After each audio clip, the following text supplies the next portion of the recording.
Live from downtown Detroit, home of WDIV and Click on Detroit, Local 4 News Today starts now.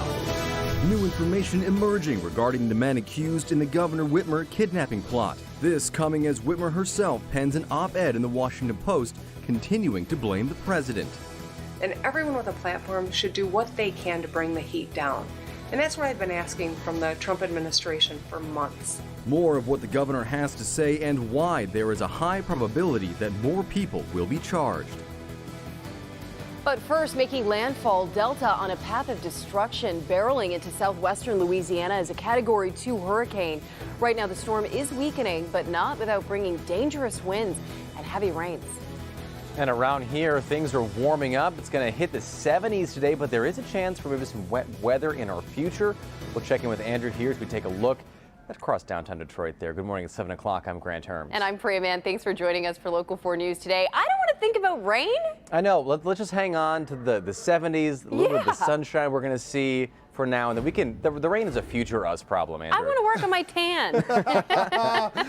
Any excuse to procrastinate, right? Sure, why not? Well, it's the weekend, so why not have that sort of attitude? Well, we've got the weather to help us out, ladies and gentlemen. At least getting warm later today. We're already seeing temperatures in some places already near 70 degrees. It's 68 over in Lapeer. It's 64 right here in Detroit. We'll look at 71 degrees at noon, 76 to 77 for a high. Sure, there are a few more clouds, and on the serious side, yes, there's a chance of rain today, but it's no washout at all. Scattered showers start to pop up around 4 p.m. and afterward, but not everyone gets one. We're looking at 64 degrees currently over at the airport. Here's a look at now, Tropical Storm Delta with winds of 45 miles per hour, still with a lot of flood potential across the deep south as it moves into Mississippi later this afternoon, and still lingers over Mississippi and into Tennessee as we go into Sunday, making it to the Ohio Valley and Kentucky by the end of this weekend, early next week.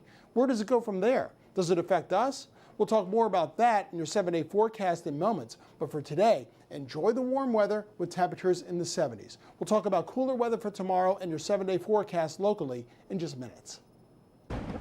And you heard Andrew just talking about it, but Delta barrels into southwestern Louisiana as a Category 2 hurricane, making landfall late Friday.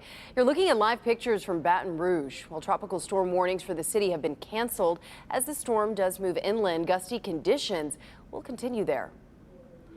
Meantime, Delta has been downgraded to a tropical storm, dumping rain and bringing high winds to parts of Arkansas, Tennessee, and Mississippi. And this is video from before it was downgraded in Lake Charles, Louisiana. Chris Pallone rode out the storm in Lafayette and joins us with a look at the conditions there. Good morning, Grant and Priya. Delta blasted on shore around dinner time last night, just 12 miles east of where Laura made landfall just 6 weeks ago. For some, a devastating blow in a record-breaking hurricane season. In Louisiana, Delta arrived with driving rain and 100-mile-per-hour winds, battering weather-weary cities still recovering from Laura. In Lake Charles, blue tarps covered roofs still yet to be repaired. It affects you physically, mentally, psychologically, and then to turn around 6 weeks later and experience it again is pretty tough. Empty streets and closed businesses in Lafayette as Delta arrived. Many towns under mandatory curfews to clear the roads for first responders. Delta causing flash floods and plunging the region into darkness. The weather event is impacting our communities and our people as we speak. People in the Pelican State no strangers to wild weather. You know, hurricanes are a way of life. Well, Delta was the fourth named storm to make landfall in Louisiana this year, a new record. But we also know the people of Louisiana and in southwest Louisiana are very tough and resilient and faithful, and we're going to get through this. But a hurricane season that seems like it will never end is causing some to reassess. Over the years, I've redid everything I own 5 or 6 times. I'm done.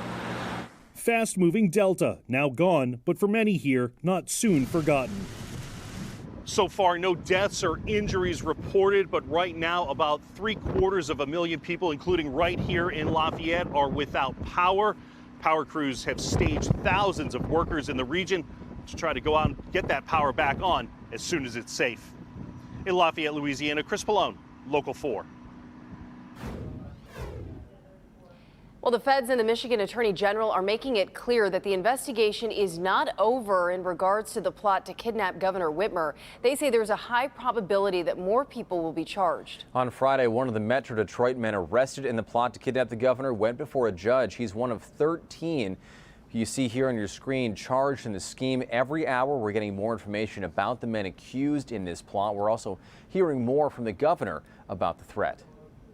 The fact of the matter is, I have a job to do. I'm going to do my job. Whitmer spending today in northern Michigan campaigning for fellow Democrats who are hoping to take a majority in the state house in November. Now, all 13 of the men accused in either her kidnapping plot or engaging in broader anti-government activities have been arraigned, and their online footprint show YouTube rants like this one from Brandon Caserta on how the cops and government are not there to help you, complete with anarchy flag in the background.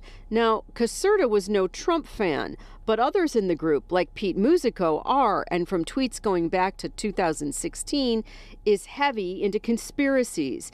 NBC News has learned at least some of the men have ties to what's called the Boogaloo movement, an anti-government far-right fringe ideology interested in civil war.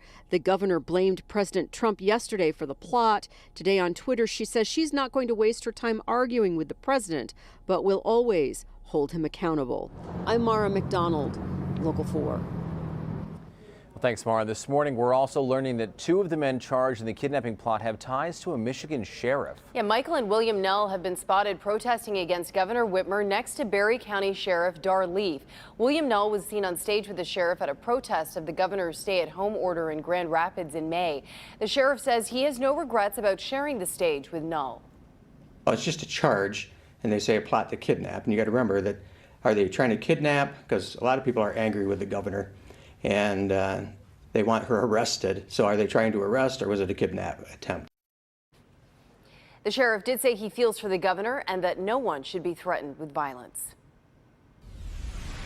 Not on the coronavirus and its impact here in Michigan. The state health department is issuing new regulations that mirror the ones put in place by the governor at the beginning of the pandemic.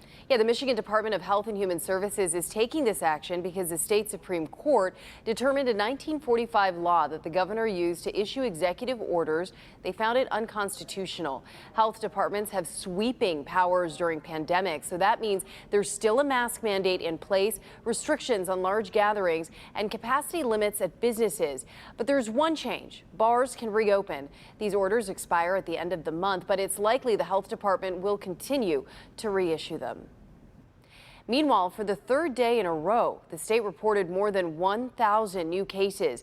On Friday, we saw another 1,095 cases with 7 more deaths.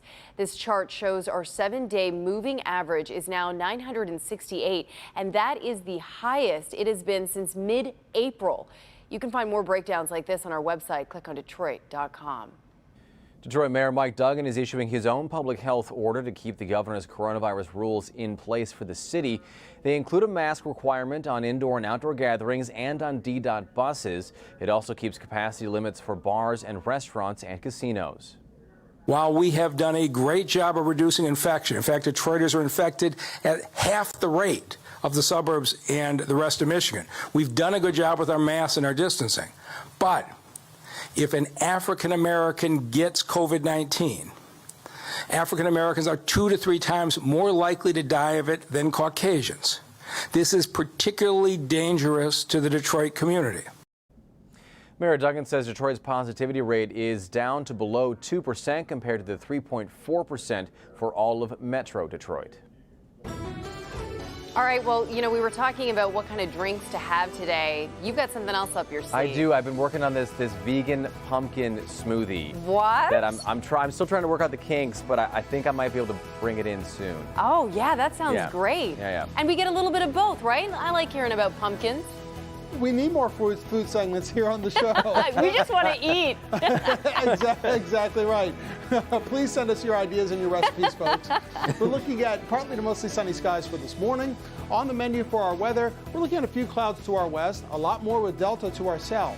I'll break it all down for you in your weekend forecast, your 7-day forecast in minutes. Good morning. The Lions have this weekend off. That's probably a good thing, but we'll talk some football coming up.